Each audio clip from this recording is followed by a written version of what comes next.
Today, we were treated at Ubisoft Forward with the first trailer for XDefiant Season 1, launching July 2nd. Not gonna lie to you guys, there's a lot to unpack in this trailer, and a bunch of little tidbits that give us some ideas as to what we should be expecting here going forward. And between you and me, I'm pretty bloody keen for it. G'day there once again viewers, your mate Kamikaze78 here, and today folks, let's go over everything we know so far about XDefiant Season 1.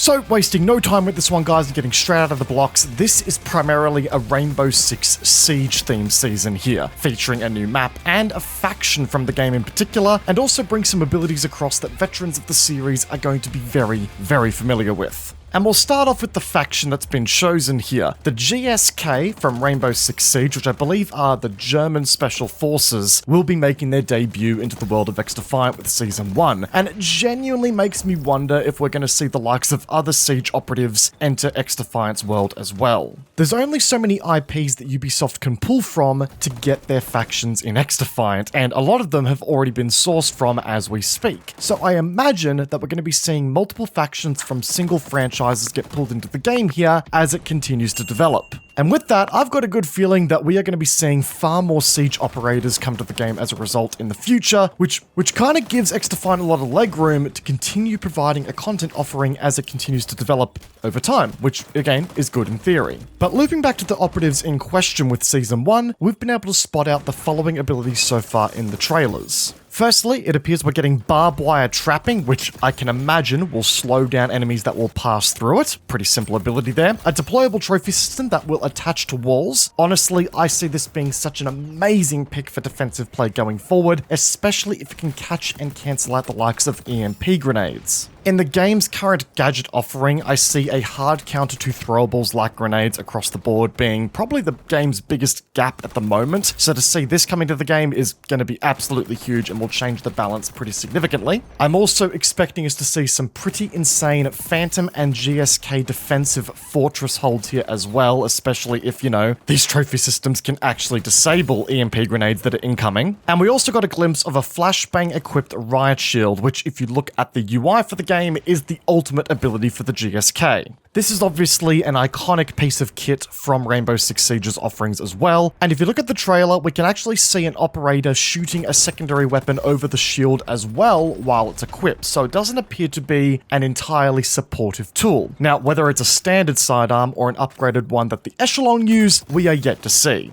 And with all that in mind, it kind of feels like the GSK here are going to be all about map control, or at least to a certain extent, closing off and fortifying lanes on a map to make them, you know, harder to penetrate for enemies. I seriously cannot underestimate just how powerful I think that trophy system is going to be, especially in game modes like Occupy. But even as somebody who's normally a movement schmover, aggressive kind of player who will normally lean into Libertad or Cleaners, I feel like I'm going to have a lot of fun playing this faction. But of course, that's not all. We are also getting 3 brand new weapons within Season 1 as well to unlock, which I presume will be through the Battle Pass. First and foremost, we've got the lvoa-c Assault Rifle. Now, based on some brief research for myself, I believe that in the real world, this is typically a semi-automatic rifle rather than being a fully automatic one. However, if there is a gun enthusiast in the comments who can correct me there, then feel free to do so in the comments section down below. In other Ubisoft games like The Division, this weapon actually ends up sporting the fastest firing rate of fire of any assault rifle respectfully. Whether or not this is indicative of what the weapon's design will be for XDefiant is unclear at this time. But given the MDR is already touted as being the SMG AR of the game so far, it kind of feels like the lvoa-c would be treading on some toes there if it were to go down that route, and as we can see in the trailers, this thing is definitely not a semi-automatic weapon. So we'll see how it fits into the game's balance very soon. The L115 sniper rifle is also coming to the game in this season. We're not entirely sure how this is going to fit into the game as of yet. The scope that is used in the trailer on the weapon looks a little different to what we've got in the game currently, but based on what we've seen so far, I can't really pick out any other unique elements that make the L115 stand out other than it just being another sniper rifle. So again, more to come, I'm sure.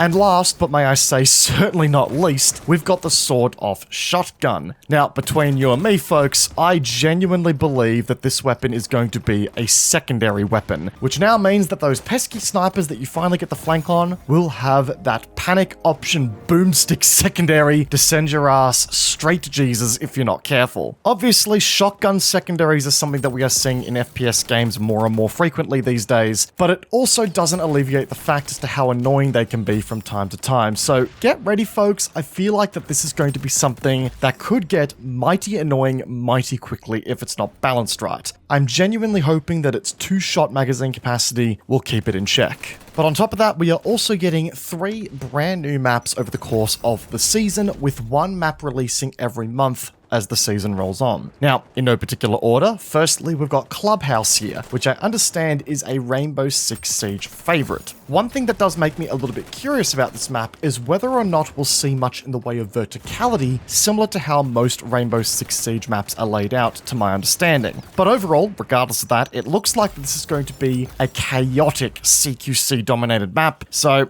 make sure to level up those SMGs and shotguns, guys. You're gonna need them here. Daytona is the second map on the list here, which appears to be a map that's inspired from the Crew franchise of all things, based on its, heavy motorsport-esque, theming here. The big hint that we get about this map in the trailers is that this is the only map to feature the zone control game mode, which indicates that this is the new progression-based map that we'll be seeing in Season 1. Which to me, it's good to see all game modes and all maps that cater to those game modes getting more and more content respectfully. And lastly, we've got Rockefeller. My understanding is that this is an entirely unique map as far as the inspiration is concerned, given that all the maps currently in XDefiant have got some degree of inspiration from another game franchise. This might not be the case for Rockefeller here. It looks to be a paintball arena, if I was to hazard a guess here on its design, and I gotta be real, it looks like a classic 3-lane style arena map, which I'm happy to see more the merrier of. It does look like we've got some pretty lengthy sightlines on this map here, so I predict that the likes of assault rifles, battle rifles, and sniper rifles here are going to dominate in their own right. So yeah, I'm really praying to Puppy Ubisoft here for those sniper rifle nerfs pretty quickly. But overall, it looks like we've got a pretty unique set of maps here that will each bring a unique style of gameplay in their own right, bolstering the map content pool here. And that is something I'll never complain about in a game like XDefiant. But folks, believe it or not, we are not done here yet. Capture the Flag is also coming to XDefiant as a brand new game mode in Season 1. Now, this appears to be a very basic home base versus home base design, rather than 2 teams duking it out over a neutral flag. And honestly, I'm super keen for this mode in XDefiant. It's a simple one in nature, one that we all know and love from FPS games gone by, but I really do enjoy seeing it come back as more of a staple in more games out there. I feel like XDefiant's core gameplay loop so far, as well as the pretty decent map design, all things considered, is actually going to facilitate this game mode very well, and I feel like there's going to be some really clutch moments here with the objective-based gameplay of Capture the Flag within XDefiant's core gameplay loop. So yeah, bring on Capture the Flag, baby. I am very much looking forward to what this mode brings to the game. But folks, that is Season 1 of XDefiant in a nutshell, based on what we know so far from the trailers. Now, my first impressions overall is that I'm looking forward to the content that is being presented to us, do not get me wrong here, but I also wonder if this will be enough to keep players interested for the long term, noting that this is essentially going to be a 3-month season.